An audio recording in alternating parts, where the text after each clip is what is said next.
আবার চলে এলাম একটা নতুন গিফট ওপেনিং ভিডিও নিয়ে। এবারে ভাবলাম যে একটু বড় বক্সই ওপেন করা যাক। প্রথম বড় বক্স খুলতেই এখান থেকে এলো একটা ননস্টিক কড়াই। এর আগেও কিন্তু আমাদের ঘরে ননস্টিক কড়াই একটা সেট ছিলই, কিন্তু আমার মা কখনো ননস্টিক কড়াই ব্যবহার করতো না। এবারে একটা ননস্টিক কড়াই এসে গিয়েছে, এবার হয়তো আমার মা এটা রান্নার কাজে ব্যবহার করবে। আর মাঝে মাঝে আমি রান্নার ভিডিও ছাড়ি অবশ্য, সেটারও কাজে আসবে। ভাবলাম এই ভিডিওতেই আর একটা বক্সও ওপেন করে নিই। তারপর চলে গেলাম আর একটা বক্স ওপেন করতে।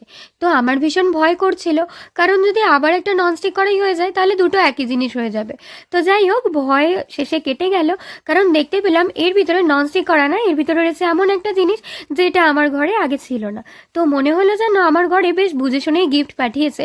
তো আমার ঘরে কিন্তু আগে থেকে হটপট ছিল না, যদিও অনেকেই ভাবে বাবা হটপট আবার ছিল না, এটা তো খুব সাধারণ জিনিস, কিন্তু আমার ঘরে ছিল না। তো যাই হোক, হটপটটা কিন্তু আমার বেশ পছন্দ হয়েছে। আর সব থেকে পছন্দ হয়েছে যেটা, সেটা হলো হটপটের কালারটা। তো হটপটের কালারটা আমি ঠিক বলে বোঝাতে পারবো না, একটা নিউ টাইপের কালার ছিল, অ্যান্ড আমার তো দেখতে ভীষণই ভালো লাগছিল। তো জানি না কেমন লেগেছে আপনাদের, ভালো লাগলে অবশ্যই জানাবেন।